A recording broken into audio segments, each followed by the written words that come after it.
in the middle of training camp, and we got rumors swirling all over the place. And I've been wanting to get her on the show for a while. Seen her at training camp doing her thing, and she's been grinding on the side for so many years, covering the 49ers. Jennifer Lee Chan, NBC Sports Bay Area, beat writer for NBC Sports Bay Area, 49ers Talk podcast with Matt Mayoko. She's tapped in. She knows what she's talking about. JLC, what is happening? Good morning to you as JLC joins us on the River Islands Guest Line. Good morning. Sorry about that. Man, there's a lot going on here. And what's new, right, with 49ers training camp? There's always something.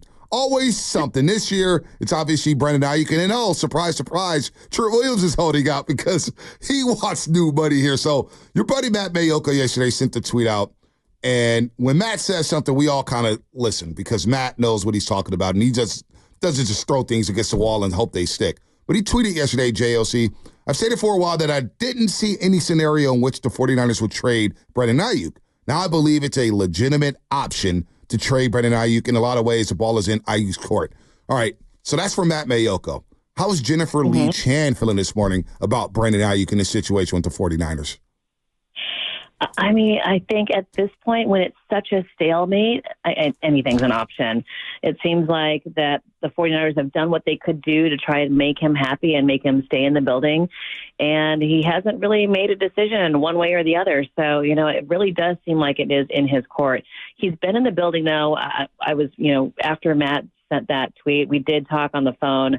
But I did see that Brandon Aiyuk was in the building yesterday. And I know someone spoke to him and he was in good spirits, as he has been this entire time. So it's really just it's kind of a bizarre situation because every other contract issue that they've dealt with or they've set up has been, the guy's not in the building at all, or he's, there's definitely a consistent attitude coming from that party, right? Nick Bosa was quiet, just holding out, didn't come to the building. But, with the Deebo Samuel, it was like he wasn't there. He wanted, he wiped all of his social media, 49ers.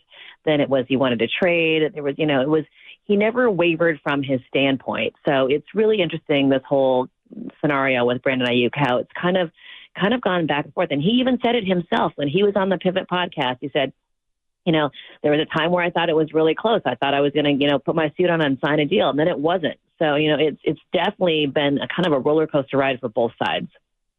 Do you get the sense that it's take it or leave it? I don't think so. I think, they've tried to work with him. I mean, it just sounds like from what he's even said that, there was a time where it was definitely no. Then there was a time where he thought he was going to, put his suit on and sign the contract. And then it was definitely no again. And so, the fact that he's at the facility is like a maybe. It's gone back and forth. So I just don't think there's an absolute at this point. Does Trent Williams and his situation, does it factor into any of the timeline here? Either because it sounds, I've listened to your 49er talk with you and Matt every time you guys drop an episode. Patrick Willis was great with him. And I'm just curious, they knew the Trent thing was going on, from what you guys said, late February, they kind of got an indication. Has that screwed up the Aiyuk timeline in any way? I don't know if it's screwed up the timeline at all, but I think that there's definitely if, there's this amount of money for you because we have to take care of these other people. So, I think there's definitely a pressure on the 49ers when you think that Brock Purdy needs to get paid next year.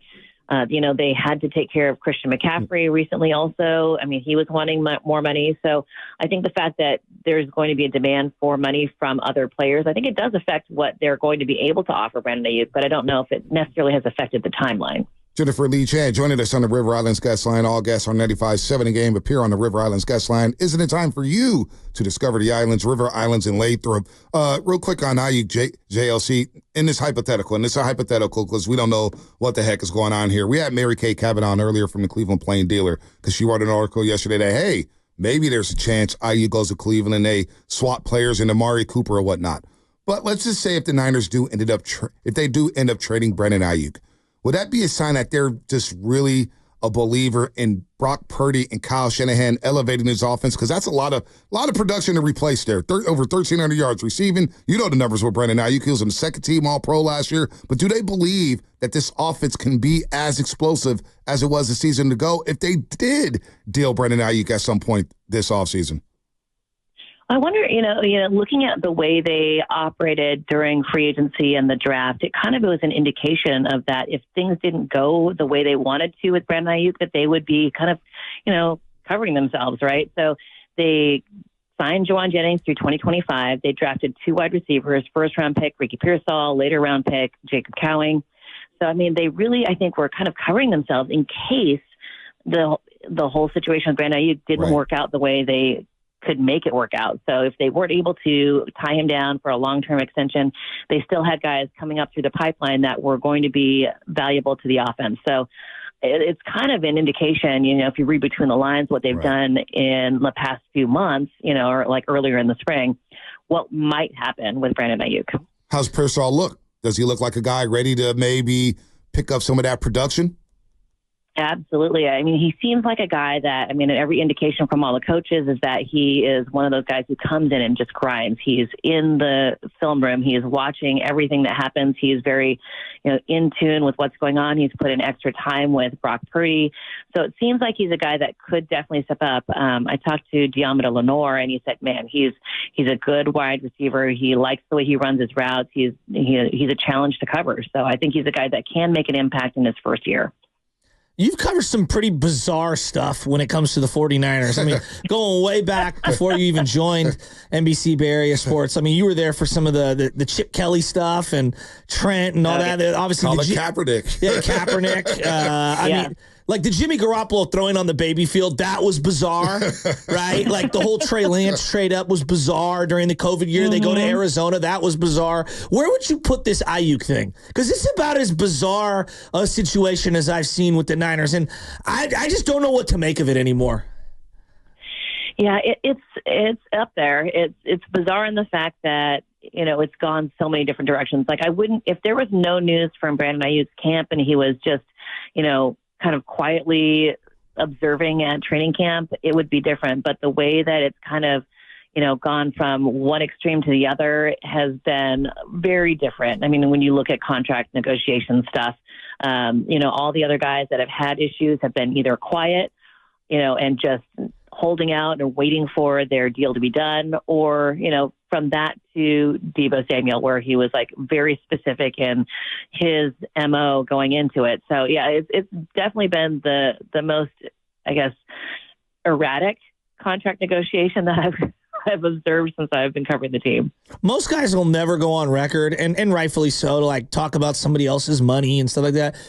But is anybody off the record, whether it's part of the team or one of the players or anyone associated with the front office or coaching staff, have they expressed like, we need to get this guy in here, like Trent and Aiyuk? We're trying to win a Super Bowl right now. Has anybody said that to you privately? Everybody is like, we need to get this figured out. Absolutely. They want those guys in the building. But it's, when it comes to contract negotiations, this locker room is so tight. They all understand that everybody goes through their own process in it. So, there's no, bad talking anyone. So everybody knows that Trent Williams is the best left tackle in the league and he deserves to get more money. And everybody wants Brandon Aiyuk to get back on the field. So I think there's an understanding amongst players that everybody goes through their own process when it's this type of thing. And I think George Kittle said one of the most interesting things. He's like, they say things to you that you don't necessarily want to hear. Like they put a value on you. And, no one wants to hear, well, hey, you're worth this. And you believe you're worth something else. So, I mean, it's kind of one of those rude awakenings to the business side of football. And, for a guy who's going through it for the first time in Brandon Aiyuk, I think it's a challenge. And you don't know necessarily how to handle all the things that you're hearing and what's being said about you outside the building. So I think that can be difficult. That's a great point, Jennifer. That is a really good point. Jennifer Lee Chan here on the Morning Roast on the River Islands guest line. Real quick on Trent Williams. Is there anything going on? I wouldn't be surprised if Trent came to last week at training camp, but where are we at when it comes to Trent Williams? And were you caught off guard that, oh boy, Trent Williams didn't come to training camp? Because wasn't he at OTAs? We saw pictures of him and Bolsa chopping it up at one of the mini camps or OTAs, and then next thing you know, wait, he's not at training camp. So what is the latest with Trent Williams? Any news there? Yeah, there is nothing to be heard. I did hear kind of a little bit of rumblings in the spring that he wanted more guaranteed money because I think when they first signed him, they weren't sure how, because he is a little bit older as a left tackle, but still obviously at the top of his game. But I think when a guy gets to that point, they gave him a huge, lengthy contract, and they weren't sure. I think neither party was sure how long he was going to want to play. I remember after the Super Bowl 2 years ago, he was like, yeah, I don't know what's going to happen. Because, he was so emotional after the loss. He wasn't sure whether he was going to play much longer. And then last year after the Super Bowl loss, he was like, no, I'm definitely back. So, guys' moods change. How long is he going to play? If they're dealing with injuries during the year. I think that year he was dealing with an ankle injury. So he wasn't sure whether he was going to come back. But, I think he really wants to play for the team, and it's just it's one of those difficult things. And you look at how much he makes, and one of the things that kind of intrigued me when I did all my writing about contracts is that Nick Bosa is at the top of the 49ers payroll. He makes $34 million a year. The next highest players are Trent and Deebo Samuel, making 24. So to make Aiyuk put Aiyuk at the higher level at $27 million a year. What does that say to Trent Williams? Where is his value on the team? How much does he do?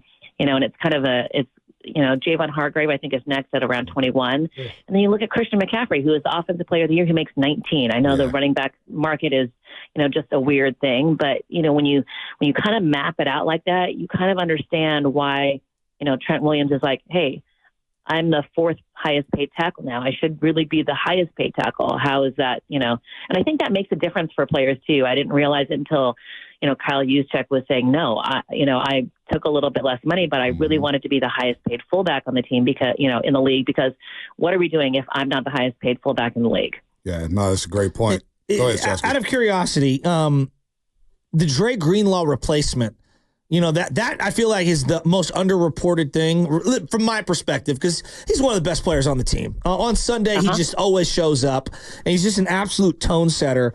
Who do you think's going to get that job? There's not week one. I'm talking about come playoff time. Do you think it'll be one of these young guys? I think that we've seen a lot of Devondre Campbell in there with him, but D. Winters is a guy who has really stepped up his game. We spoke to him yesterday. And, Fred Warner called him the MVP of OTAs and minicamp. He's just really put in the extra work. He's been dialing it in, and he has played faster. The game is slowing down for him. Just a really good attitude. And I think he's a guy who can make an impact in the future. Oh, I love D. Winters. He's fast, sideline to sideline. The Niners know how to turn out linebackers as well. So what's another player that 49er fans will get to grow to love here? I'm hearing a lot about Malik Mustafa at the safety spot. Cowing, I did like when he was on the field. Obviously, he suffered a hamstring injury. Pooney, I hear, at right guard is looking really, really good. Who's an under-the-radar player that 49er fans will grow to love this season?